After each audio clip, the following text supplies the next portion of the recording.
السلام علیک یا اصبر الصابرین یا اول مظلوم ظلم، سلام ہو اس علی پر جو صابروں میں سب سے بڑا صابر، جو صابروں میں سب سے بڑا صابر۔ مجھے علامہ نقن صاحب کا جملہ یاد آ رہا ہے کہ کیوں امام حسین کو اصبر الصابرین کا لقب نہیں دیا، کیوں مولا علی کو اصبر الصابرین کا لقب دیا ہے؟ علی صابروں میں سب سے بڑے صابر، صابروں میں تو سب سے بڑے صابر مولا حسین کا عنوان ہونا چاہیے نا۔ وہ فرماتے ہیں اس کی ایک وجہ یہ ہے کہ حسین مولا کے سامنے جناب زینب کے سر سے چادر نہیں اتری، حسین مولا کے سامنے جناب سکینہ کو کسی نے تماچا نہیں مارا، حسین مولا کے سامنے جناب رباب کو کسی نے تازیانہ نہیں مارا، لیکن مولا علی کے سامنے جناب زہرا پہ ہاتھ اٹھایا گیا۔ اجرکم اللہ، اجرکم اللہ۔ مولا علی کے سامنے جناب زہرا پہ جلتا ہوا دروازہ گرا، اور علی اس لیے برداشت کر رہے ہیں، صبر کر رہے ہیں، اجرکم اللہ۔ جو جہاں بیٹھا ہے اپنی آواز کو آزاد کرے گا، جن کے مذہب میں رونا جائز ہے وہ تکلف کر کے نہ روئیں۔ مجلس بھی شب شہادت کی مجلس ہے، کل کا دن ہمارے پہلے امام کی شہادت کا دن ہے، شب شہادت ہے۔ جناب زینب ماں سے تو اس وقت محروم ہو گئی تھی جب جناب زہرا کی شہادت ہوئی، مگر مولا علی نے ماں اور باپ دونوں بن کر پالا، اور کل کا جو دن آنے والا ہے اب زینب ماں سے بھی محروم ہو رہی ہیں، اجرکم اللہ۔ اب مولا حسین باپ سے بھی محروم ہو رہے ہیں۔ اب وہ رخصت ہونے جا رہا ہے جس نے ان بچوں کو احساس نہیں ہونے دیا تمہاری ماں نہیں ہے۔ اللہ آپ کو کسی غم میں نہ رلائے، سوائے غم اہل بیت میں ہمیں رونے رلانے والوں میں قرار دے۔ چلیے ذرا کچھ دیر میرے ساتھ کوفہ چلیے، جہاں علی مسجد میں نماز پڑھانے جا رہے ہیں۔ بیٹی نے بہت چاہا کہ روک لوں، بابا بھائی حسن سے کہیے کہ وہ نماز پڑھا دے، مگر بار بار فرماتے تھے زینب، ام کلثوم، کیا تم مجھے اس مرحلے سے اور اس مقام سے روکنا چاہ رہی ہو جس کے انتظار میں مدتوں سے رہا؟ رسول اللہ نے مجھے بشارت دی، اے زینب مجھے جانے دو، میں اس مقام کو پانا چاہتا ہوں جس کی بشارت مجھے دی ہے۔ گھر سے نکلے تو مولا علی، مگر جب مسجد میں پہنچے تو عبد الرحمن ابن ملجم اوندھا لیٹا ہوا تھا۔ مولا نے اسے اٹھنے کا حکم دیا، اٹھ نماز کا وقت ہے، اور خود محراب عبادت میں چلے گئے۔ علی نے نماز شب مکمل کی، میرے مولا نے نماز شب میں مکمل کی، وہاں اذان ہوئی، علی نے نماز جماعت کا اقامہ کیا، پہلی رکعت کا پہلا سجدہ، اجرکم اللہ، اجرکم اللہ۔ عجیب منظر ہے جو بننے والا ہے۔ پہلی رکعت کا پہلا سجدہ، علی بن ابی طالب سجدے میں سر رکھے ہوئے ہیں کہ ایک مرتبہ ظالم نے وہ تلوار نکالی جو 1000 درہم میں خریدی تھی اور اسے 1000 درہم کے زہر میں بجھایا تھا۔ وہ تلوار فضا میں بلند ہوئی اور فرق اقدس سے علی بن ابی طالب پر آ کے لگی، آدھا سر میرے مولا کا کھل گیا، مگر جب علی کو تلوار لگ رہی تھی تو تکلیف نہیں ہو رہی تھی، علی کو تکلیف کا کوئی احساس نہیں ہو رہا تھا، علی کا خیال ہی تکلیف کی طرف نہیں تھا۔ علی تو بے ساختہ کہہ رہے تھے فزتو ورب الکعبہ، رب کعبہ کی قسم علی کامیاب ہو گیا۔ یہاں میرے مولا کے سر پہ تلوار کا لگنا تھا، نمازیوں کو تو جبریل کی آواز نے متوجہ کیا، جبریل امی کی آواز آئی، الا قد تہدمت ارکان الہدی، الا قد قتل امیر المومنین، ارکان ہدایت کو گرا دیا گیا، امیر المومنین کو مار دیا گیا۔ ایک مرتبہ امام حسن آگے بڑھے، بابا کو سہارا دیا، فرمایا بیٹا پہلے مجھے بتاؤ میری داڑھی میرے سر کے خون سے رنگین ہو گئی؟ فرمایا ہاں بابا آپ کی داڑھی رنگین ہو گئی۔ تو فرمایا انا للہ و انا الیہ راجعون، میں اسی زخم میں دنیا سے چلا جاؤں گا۔ فرمایا بیٹا پہلے نماز مکمل کرواؤ۔ مولا علی کو عزادارو روایت کہتی ہے مولا علی کو محراب کے ساتھ بٹھا دیا گیا اور مولا امام حسن نماز جماعت پڑھا رہے ہیں کہ نماز جماعت ایک رکعت ہی تو یعنی 2 رکعت ہی نماز تو ہے، ایک میرے مولا کتنا وقت لگا ہوگا، مگر مولا حسن کی نماز کے درمیان کئی مرتبہ مولا کبھی دائیں گرنے لگتے تھے، کبھی بائیں گرنے لگتے تھے، اور پھر دیوار کا سہارا لے کر، اپنے بچے کا سہارا لے کر مولا پھر سنبھل کے بیٹھ جاتے تھے۔ سلام ہو مولا حسین پر۔ یہاں مولا علی کو غش کے عالم میں کبھی سہارا امام حسن دیتے رہے، مگر کربلا کا میدان ہے، علی کا بیٹا گھوڑے سے گر رہا ہے، کوئی نہیں ہے جو مولا حسین کو سہارا دے۔ اجر و کمل اللہ، اجر و کمل اللہ۔ مولا حسین جب دائیں اور بائیں گرنے لگتے تھے نا تو اشارہ کر کے کہتے تھے لا واللہ، لا واللہ، مجھے نہیں چاہیے، مجھے نہیں چاہیے۔ مقتل نے بڑا عجیب منظر لکھا ہے کہ حسین کو تو سب گرانا چاہتے تھے، مگر حسین گرتے ہوئے کہتے تھے مجھے نہیں چاہیے۔ کون کیا دے رہا تھا؟ کون کیا دے رہا تھا امام حسین کو؟ عزادارو ذرا معرفت کی نگاہوں سے دیکھا جائے، جب حسین گرنے لگتے تھے نا تو نبی آگے بڑھ کے کہتے تھے میری آغوش میں آ جا۔ کبھی جناب زہرا آگے بڑھ کے کہتی تھی اے میرے لال میری آغوش میں آ جا، اور مولا فرماتے تھے اماں یہ میرا امتحان ہے، نانا یہ میرا امتحان ہے۔ مولا حسن نے نماز کو مکمل کیا، آگے بڑھے، بابا کی سر کو اپنی آغوش میں لیا، فرمایا بیٹا مجھے گھر لے چلو۔ مولا حسن نے، مولا حسین نے سہارا دیا، مولا علی کھڑے ہوئے، 2 قدم چلے، خیبر فتح کرنے والا، سیدہ کا جنازہ غسلانے والا، اللہ اکبر، اتنا قوی وجود، فرماتے ہیں حسن میرے پیروں میں دم نہیں ہے، اب مجھ سے چلا نہیں جا رہا، اجرکم اللہ، اجرکم اللہ، اب مجھ سے چلا نہیں جا رہا، مجھے سہارا دے کے لے کے چلو۔ مولا حسن نے، حسین مولا نے ایک قالین بچھایا، یہ ہر سال آپ سنتے ہیں، مولا حسن نے اپنے بابا کو قالین پہ لٹا دیا، علی بن ابی طالب کو لے کے جا رہے ہیں، اچانک دیکھا کہ مولا حسن رو رہے ہیں، حسین رو رہے ہیں، فرمایا بیٹا گریہ نہیں کرو۔ سارے رستے بیٹوں کو روکتے رہے، اور جب گھر پہنچے نا تو فرمانے لگے مجھے وہاں لے جاؤ جہاں میں نماز پڑھتا ہوں، گھر میں میری جو نماز کی جگہ ہے، میرا مصلی ہے، مجھے وہاں لے جاؤ۔ تو بچے لے گئے وہاں، جیسے ہی وہاں پہنچایا تو امام حسن نے فرمایا بابا بہن زینب بہت مضطرب ہے، وہ آپ کے قریب آنا چاہتی ہیں۔ فرمایا کیا چیز مانے ہے؟ کہ بابا کچھ چاہنے والے آئے ہوئے ہیں۔ مولا نے فرمایا ان سے کہو یہ چلے جائیں، ان کی محبت کا انہیں اجر و ثواب ملے گا، میری بچیوں کو آنے دو۔ وہ علی رستے بھر بیٹوں سے کہتا رہا حسن، حسین، عباس گریہ نہیں کرو۔ جیسے ہی جناب زینب آئیں، جیسے ہی جناب ام کلثوم آئیں، بچیوں کو دیکھ کے رونے لگے۔ زینب کے آنکھوں کے آنسو مولا علی سے برداشت نہیں ہوئے۔ اجر و کمال اللہ۔ عزیزو مجھے جلدی نہیں ہے، یہ پرسے کی رات ہے، مولا علی سے اپنی بیٹیوں کی آنسو برداشت نہیں ہوئے۔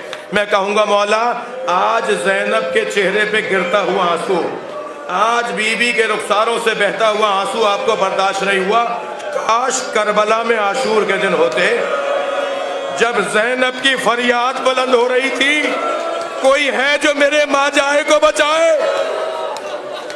اجرکم اللہ، اجرکم اللہ۔ طبیب کو بلایا گیا، طبیب کو بلایا گیا، خود مولا علی نے فرمایا طبیب کو بلاؤ، ہمارے لیے پیغام ہے کہ ماہرین سے رجوع کیا جائے۔ مولا علی کی بارگاہ میں طبیب آیا، اس نے معائنہ کیا، معائنہ کرنے کے بعد اپنے اوزار طبابت کو وہ جمع کرنے لگا اور اٹھ کے جانے لگا۔ تو امام حسن نے فرمایا تم نے کچھ مجھے بتایا نہیں، تم مجھے بتاؤ تو صحیح میرے بابا کا کیا حال ہے، میرے بابا کا زخم کتنا گہرا ہے۔ تو نحیف سی آہستہ سے دھیمے سے لہجے میں کہنے لگا علی سے کہیں وصیتیں کریں۔ اجرکم اللہ، اجرکم اللہ۔ امام حسین آگے بڑھے، فرمایا بھائی کوئی تدبیر، کوئی تدبیر؟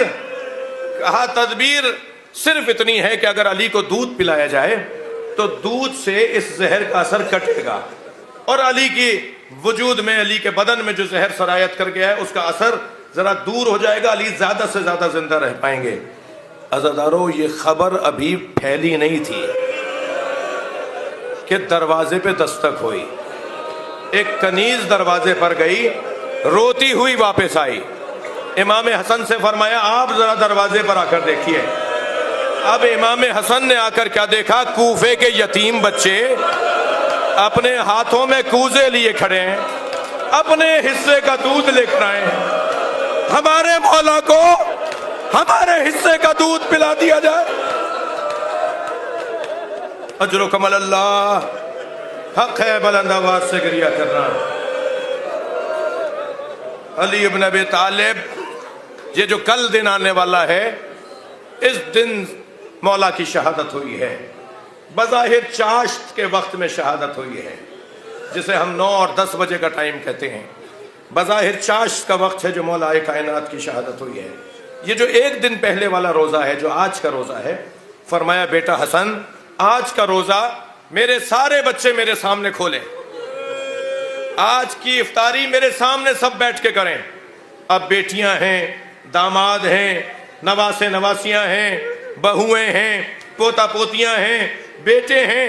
میرے مولا کے 18 بیٹے، ان کی زوجائیں، ان کے بچے، ایک بڑا وسیع دسترخوان بچھایا گیا.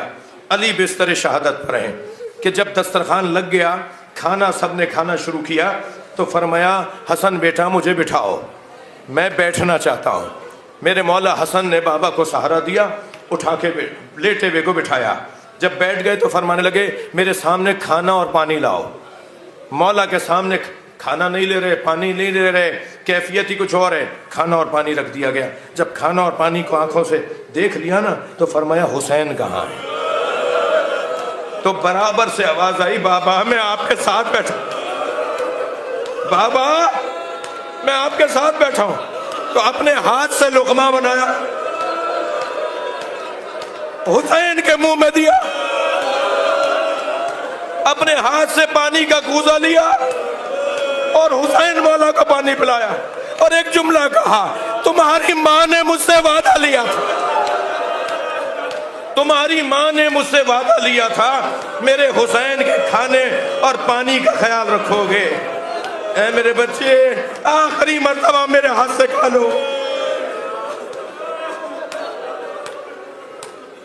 حبیب ابن عمر نامی صحابی ہیں مولا کے، وہ کہتے ہیں، اور اس بات کی روایت کی ہے جناب ابو حمزہ صومالی نے. ابو حمزہ صومالی راوی ہیں، وہ کہتے ہیں کہ حبیب ابن عمر امام حسن دروازے پہ کھڑے ہیں. چند ایسے صحابی تھے جو دروازہ چھوڑ کے نہیں جا رہے تھے.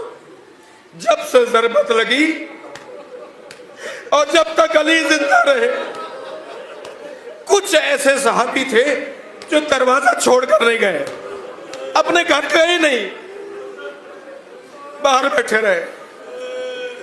اور جب کبھی امام حسن کو دیکھتے تھے تو ان میں سے کوئی کہتا تھا کیا ایک دفعہ علی کو دیکھ سکتے ہیں؟ تو ایک ایک کر کے، دو دو کر کے امام حسن گھر میں لے آتے تھے اور وہ لوگ مولا کا دیدار کر کے چلے جاتے تھے. اسبغ ابن نباتہ تو بڑی عجیب بات کرتے ہیں. ان لوگوں میں ایک نام ہے اسبغ ابن نباتہ. وہ کہتے ہیں کہ جب میں گھر میں گیا تو علی بن ابی طالب کی پیشانی پر ایک زرد رومال بندھا ہوا تھا. اس زرد رومال میں اور علی کے چہرے کے رنگ میں فرق نہیں تھا. علی بن ابی طالب کی یہ کیفیت تھی.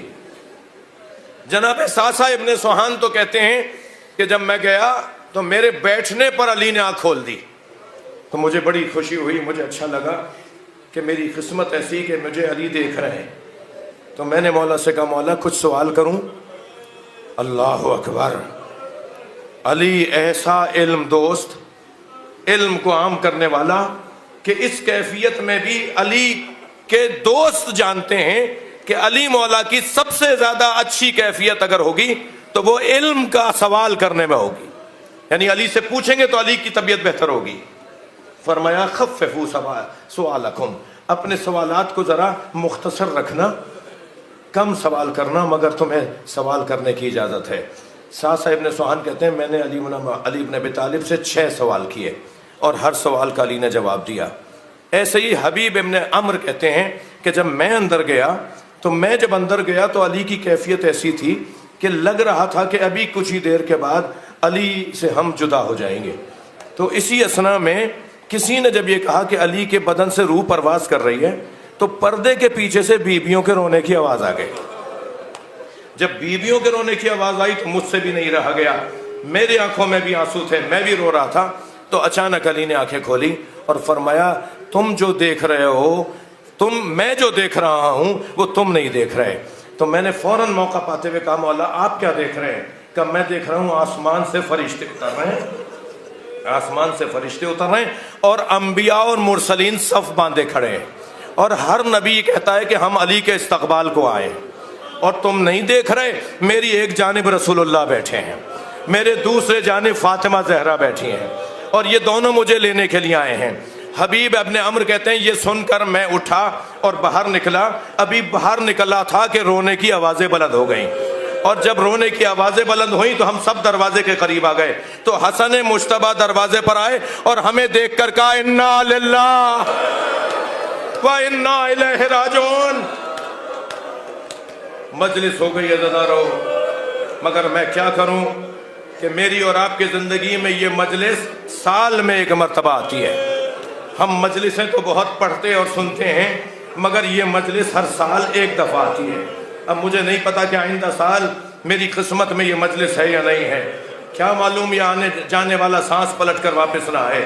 عزادارو، دو جملے اور مجھ سے سن لیجئے۔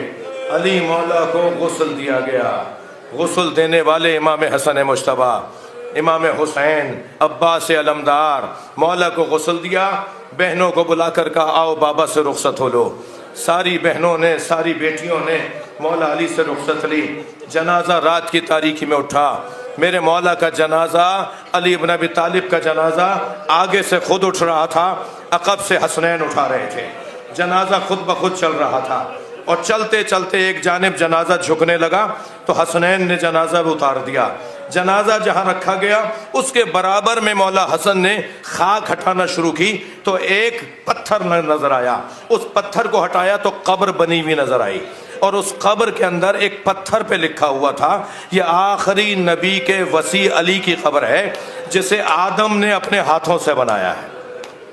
حضرت آدم مولا علی کی قبر بنا کر گئے۔ مولا علی کی ایک جانب حضرت آدم دفن ہیں، ایک جانب حضرت نوح دفن ہیں، درمیان میں اللہ آپ کو نجف لے جائے۔ جب آپ نجف جائیں نا تو زری پر کھڑے ہو کر زیارت نامہ جب پڑھیں گے تو حضرت آدم کے سلام بھی اس زیارت نامے میں ہے، حضرت نوح کے سلام بھی اس زیارت نامے میں ہے، اور پھر مولا علی کا سلام ہے، ایک جانب حضرت آدم ایک جانب حضرت نوح، درمیان میں مولا کائنات لیٹے ہوئے ہیں۔ علی کو دفنا کر حسنین واپس آ رہے ہیں۔ اللہ اکبر، کیا بتائیں گے بہنوں کو کہ بابا کو کہاں دفنا کیا ہے۔ عزادارو، مظلومیت علی کا ایک جملہ کہہ دوں، مظلومیت علی کا ایک جملہ کہہ دوں، امام صادق کے زمانے تک کسی کو پتا نہیں تھا علی کہاں دفن ہے۔ حجاج ابن یوسف نے 3000 جگہ گڑھے کھدوائے ممکنہ جگہ پر کہ یہاں سے علی کا جنازہ نکلے گا تو میں علی کو سولی پہ لٹکاؤں گا، علی کے جنازے کو درخت پر لٹکاؤں گا۔ یہ تھا علی ابن ابی طالب کے ساتھ حاسدوں کا رویہ۔ جنازہ دفنا دیا گیا، حسنین واپس آ رہے ہیں۔ ایک مرتبہ ایک خرابے سے، ٹوٹے ہوئے گھر سے، گری ہوئی جھگی سے ایک کراہنے کی آواز آئی، اور کراہنے والا بار بار یہ کہہ رہا تھا کوئی ہے جو میری مدد کرے۔ یہ کیسے ممکن ہے علی کے بچے کسی کی فریاد سنیں اور اس کی مدد نہ کریں۔ امام حسن نے آواز دے کر کہا بھائی میں تمہاری مدد کو آنا چاہتا ہوں۔ کہا آؤ آؤ میری مدد کرو۔ قریب گئے تو کیا دیکھا، نابینا بھی ہے، بیمار بھی ہے۔ امام نے فرمایا تمہاری کوئی حاجت ہے؟ کہنے لگا میری حاجت تو میری غذا بھی ہے، میری دوا بھی ہے، مگر یہ مجھے حاجت نہیں چاہیے۔ میری حاجت تو یہ ہے کہ میرا ایک مونس تھا جو 3 دن سے نہیں آیا، وہ مجھے لا دو۔ میرا ایک مونس تھا جو 3 دن سے نہیں آیا، جو مجھے غذا بھی کھلاتا تھا، جو مجھے دوا بھی دیتا تھا، وہ 3 دن سے مجھ سے ملنے نہیں آیا، میرا مونس مجھے لا دو۔ امام نے فرمایا اس کا نام کیا تھا؟ کہنے لگا میں نے تو جب بھی نام پوچھا تو اس نے ایک ہی جواب دیا، فقیر جالس فقیرا، ایک فقیر ہے جو فقیر کے ساتھ بیٹھا ہوا ہے۔ امام نے فرمایا اس کا کوئی حسب نسب خاندان قبیلہ؟ کہ میں نے جب بھی پوچھا تم کس قبیلے کے ہو تو وہ ایک ہی جواب دیتا تھا، مسکین جالسا مسکینا، ایک مسکین ہے جو مسکین کے ساتھ بیٹھا ہوا ہے۔ امام نے فرمایا کوئی نشانی، کوئی علامت؟ تو روتے ہوئے کہنے لگا تمہارا لہجہ اس سے بہت ملتا ہے، جیسے تم بول رہے ہو وہ ایسے ہی بولتا تھا۔ کہا اے مسکین، اے فقیر، میں علی کا بیٹا حسن ہوں۔